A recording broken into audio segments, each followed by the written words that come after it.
Played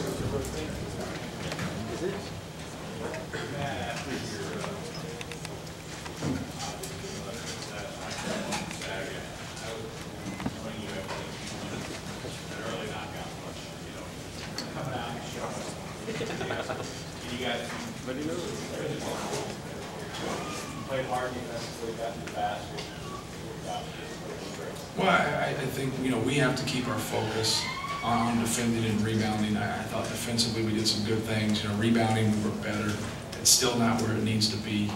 We have to get guards and they're rebounding, and we have to get guys that are hungry to get 10 rebounds every single night on our front line. And not make any excuses with that. Because if you're going to be quality people, you're going to have to step up and rebound the basketball on a consistent basis. But we were able to get in transition, and I think that was important for us. And then we had some poise. They didn't guard Jackson. He was able to make a couple jump shots. They didn't guard Kramer. He was able to make a couple jump shots.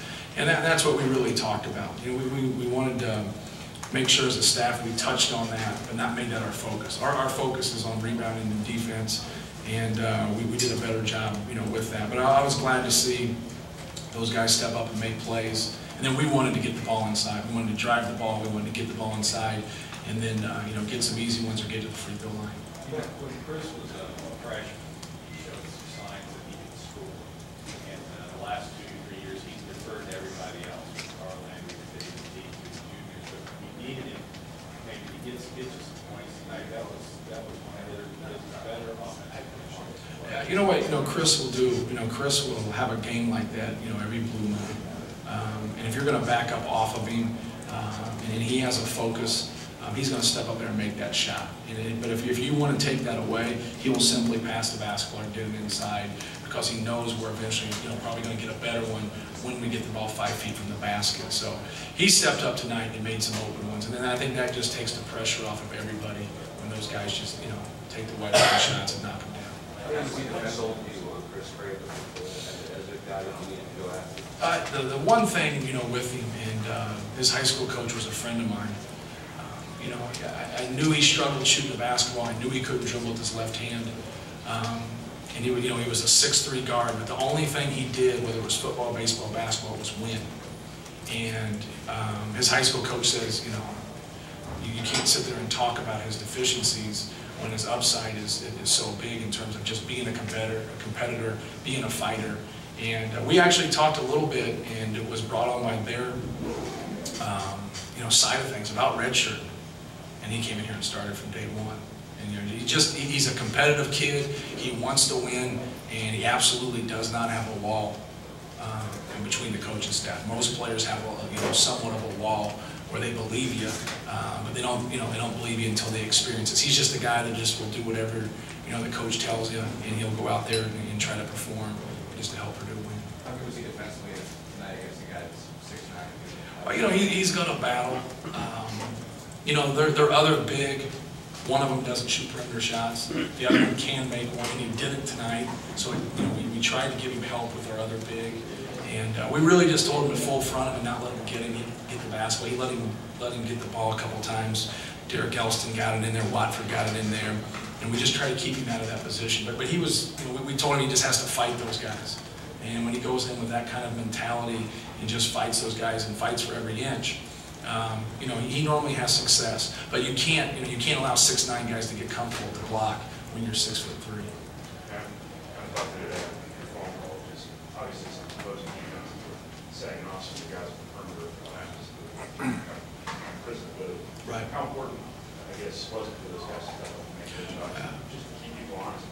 Yeah, when you struggle, it's good to obviously get a win and shoot the basketball better. But I think the fashion in which we won this game was, I think it was comforting to our guys, that the fact that now they're going to sag off those guys here late in the season, which happened with Illinois, happened now with Indiana, and really try to help on each one. And Juwan, those guys are, they're capable of making a shot.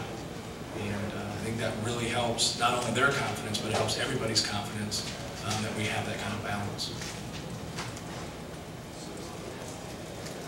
Matt, by winning this game, the opportunity now is better What's that? I thought we were going to have a shutout. No. I was excited. I know you. By winning this game, the opportunity now you have on Saturday. Can you talk about that? Well, we've worked hard, to be in this position. And, when you're able to win, 11 out of 12 games after going 2 and 3, that's a heck of an accomplishment. I know the loss to Michigan State put a, bad taste in everybody's mouth, and a lot of the people that cover us across the country, with Rob's injury. But you're still in that position to play one game and to win a Big Ten championship and to hang a banner. But we know how tough it's going to be to get that win on the road. But it's a great feeling. I'm proud of our guys for even being in this position. And I'm proud of our guys for not hanging their head after that loss to Michigan State and stepping up and playing better and playing harder. And that's what we got to do. We got to go out and fight people and not use anything as an excuse. We still have a good team. I like our team, but with our margin of error is different. And now we got to go out. We got to shoot a little bit better. We got to rebound a little bit better. We got to take care of the basketball. But we have good guys, and it's important that we play to our strengths the rest of the way out. In the history of this program as a whole, where will Kramer and Randy Walford fit? What will you remember about them? Obviously they won, but more than anything, just that, they made sacrifices. Those guys. I think Kramer was all conference one year, like a third team all conference, but they really made sacrifices for Purdue to win. I think that's what's really going to jump out as a coach. You always remember certain things about a particular guy. And, those guys didn't have to come to Purdue. And actually our juniors and our seniors all committed to us when we were in last place. So it kind of just shows you something about those guys, that they believe in themselves and that they felt good enough about our situation that we could get it going again. And I said that when I got the job here. So we're not trying to do something at Purdue that's not already been done. Purdue has great basketball tradition, has been very successful. What do you think it says about the seniors that they come in, they signed you in 9 and 19, they gave them touch, they walk off the game, the last game here, to get them touch? Well, I think that had a lot to do with it.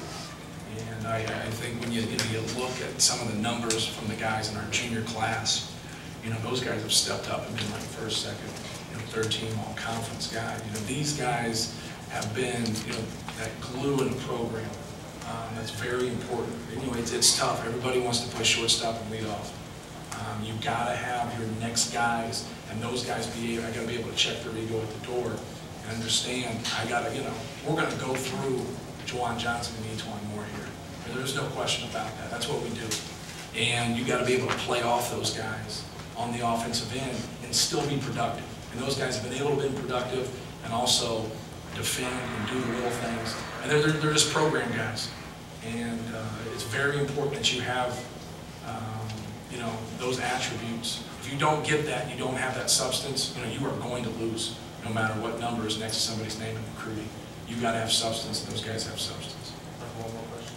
Do you want to be a little bit more involved, a little bit more of the back? The ball went in, more than anything. It's not going to have as much space for Rob Hummels out there. That's a fact. You're just not. You can play off him you want, but nobody does. So you're not going to have as much space to play. You're not going to have quite the look maybe you had before, and he's just going to have to be more efficient. And I was proud of him at Minnesota because he was 3 for 12 from the field, but he shut down Hoffbauer. And he wouldn't have done that last year. No way on earth he'd have done that. He'd have been upset about 3 for 12, but he stayed with it, made a big basket late in the game, and shut him down. Against Michigan State, he never got on track. And a lot of that has to do with Michigan State. They did a good job guarding. We're going to come back to him. The ball's coming back to him.